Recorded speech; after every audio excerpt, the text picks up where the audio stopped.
Le passé plat est un point de remplissage, mais qui va remplir une surface de façon opaque. Ici, je travaille sur un prototype, c'est indiqué point satin.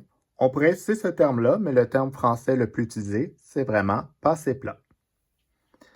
Alors, on va réaliser le passé plat dans trois formes différentes. Ici, le plus simple, une forme droite, une forme ronde et un triangle, dans le but ici de varier les longueurs, mais aussi comment réaliser une belle pointe. Alors, je me suis placé ici à la verticale. Libre à vous de commencer du bas vers le haut, du haut vers le bas. Vous pouvez expérimenter, vous pouvez tourner votre cerceau. C'est assez facile. Donc, moi ici, je vais commencer par le haut de ma forme. Et alors, libre à vous de commencer à gauche ou à droite. Mais ici, si je sors à gauche, je vais toujours sortir mon aiguille vers la gauche et toujours insérer, dans le fond, mon aiguille à droite. Donc, toujours dans le même sens. Alors là, ici, je viens faire un trait horizontal. Et là, tout le long, je vais réaliser des traits horizontaux, vraiment un à côté de l'autre. Donc, toujours faire attention de rester le plus parallèle possible. C'est assez facile à un moment donné de pencher d'un côté. Et le but aussi, le plus possible, c'est de garder toujours là, le bord le plus égal possible.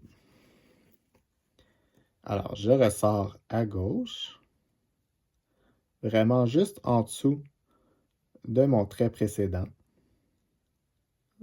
Voilà. Et j'insère mon aiguille à droite, donc toujours côte à côte.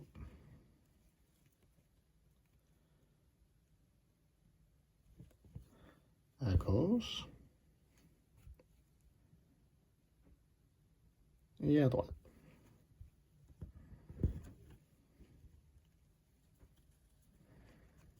Alors faites attention à votre tension. C'est assez facile de tirer et ce qui va arriver, c'est que ça va faire plisser votre tissu. Donc évitez de trop tirer. Donc évidemment, on ne veut pas de fil lousse, mais on ne veut pas non plus trop tirer et que notre tissu se mette à froncer.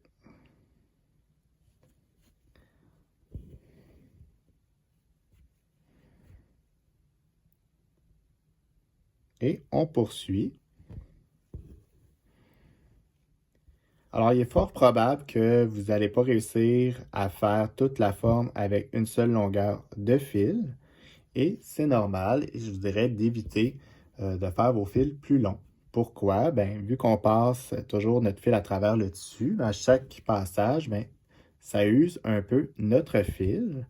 Donc, ça va le fragiliser, mais surtout, il va perdre de sa brillance. Donc, si on veut un beau résultat fini, c'est important de garder quand même notre fil assez court, quitte à l'arrêter et en repartir un nouveau. Et aussi, ben, ça évite que notre fil s'en mêle constamment et c'est moins aussi dur sur les épaules puisqu'on ne vient pas tirer sur notre fil sans fin. Donc, on y va vraiment juste dans une longueur de coude, donc un petit geste bien court et ça, on gagne ainsi en rapidité. Et on poursuit. Et si jamais c'était vraiment catastrophique votre tour, ben pourquoi donc évitez de le défaire? Pourquoi ne pas venir utiliser un point qu'on a fait précédemment, un point arrière ou un point de tige tout le tour de la forme, puis ça va venir finalement corriger ce qu'on n'aime pas. Ah, la broderie, c'est de la créativité et c'est le temps. Donc maintenant que vous avez appris plusieurs points, ben, c'est le temps de les combiner. Et puis, ben, au lieu d'utiliser notre créativité afin de corriger, je dirais pas une erreur, mais peut-être quelque chose qui nous plaît moins. Et finalement, c'est juste prétexte à créer un design.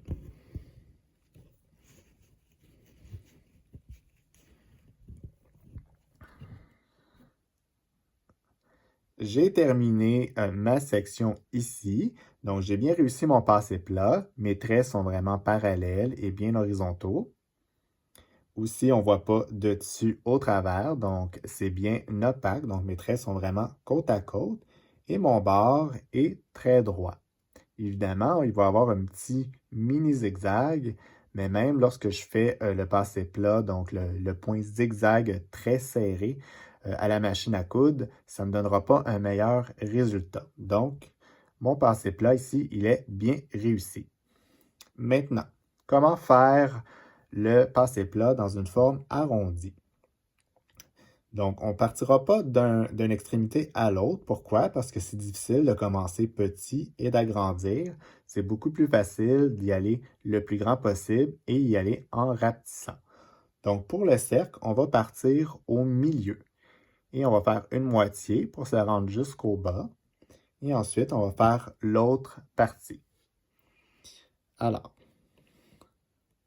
je m'en vais donc d'un côté, gauche ou droite, mais au centre de mon cercle. Et je vais de l'autre côté.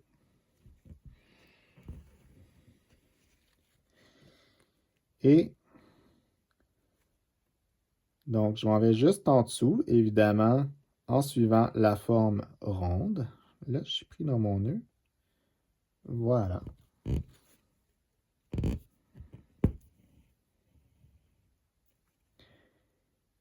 Et à droite, juste en dessous.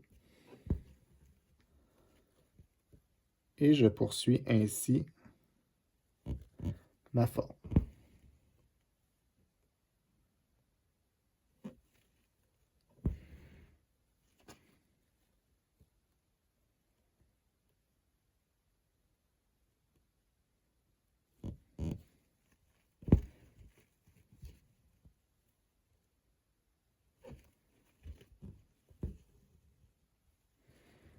Et juste un petit peu pour terminer mon cercle.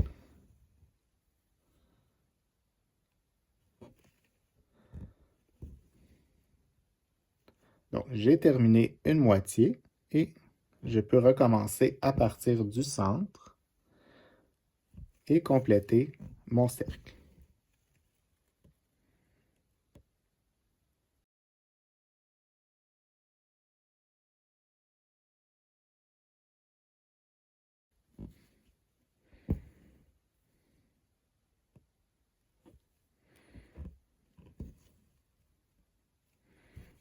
Et voilà, donc j'ai complété mon cercle. On voit que la forme est quand même bien arrondie, assez régulière, donc c'est vraiment parfait. Donc si vous voulez remplir peut-être le milieu d'une fleur ou bref, donc même un pétale, donc même si votre forme était arrondie mais pas aussi circulaire, ce serait la manière de remplir. Donc toujours du milieu vers l'extérieur.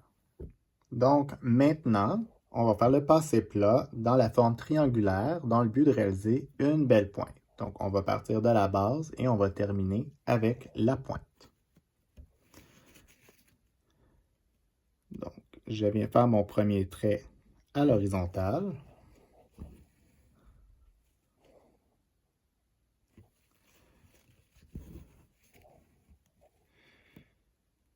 Et je complète comme précédemment. Donc je suis ma forme triangle, donc vraiment avoir les fils côte à côte.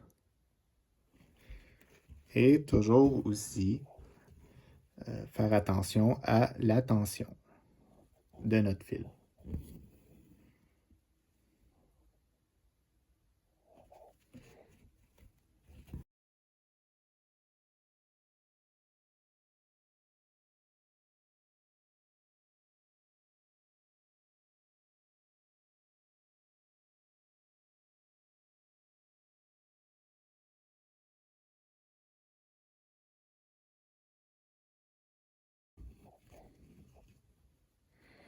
Alors ici, j'approche de ma pointe.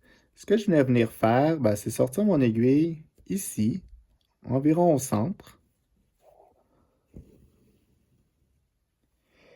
Et je vais venir rejoindre la pointe de mon triangle.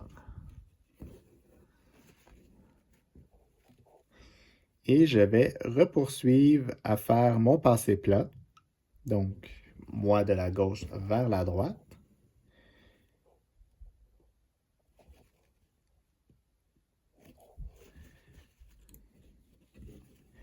Ça va cacher mon petit trait vertical, mais évidemment, je ne pourrais pas monter complètement à l'horizontale jusqu'à ma pointe. Donc, je vais avoir une belle pointe en ayant fait ce trait vertical au préalable.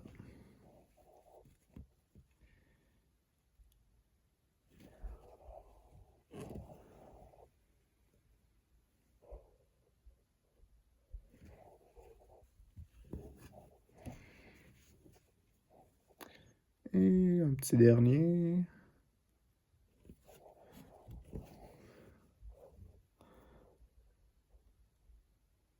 Comme ça ici, ouais. Et voilà, donc vous pouvez voir que j'ai vraiment une belle pointe triangulaire et ça complète, dans le fond, comment on peut remplir une forme, peu importe, donc pointue, ronde ou tout simplement droite, en passé plat.